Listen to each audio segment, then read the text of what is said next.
સુરત શહેરના ઉન વિસ્તારમાં વોર્ડ 29 બી ઝોનમાં આવેલ સત્યનારાયણ નગરમાં આવેલી બિલ્ડિંગ જર્જરિત હાલતમાં છે.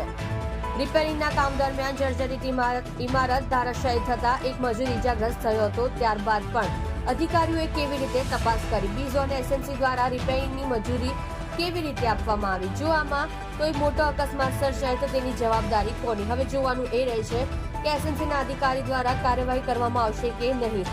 જોવાનું રહ્યું કે પછી તેની બી ચૂપ ને મેરી બી ચૂપ.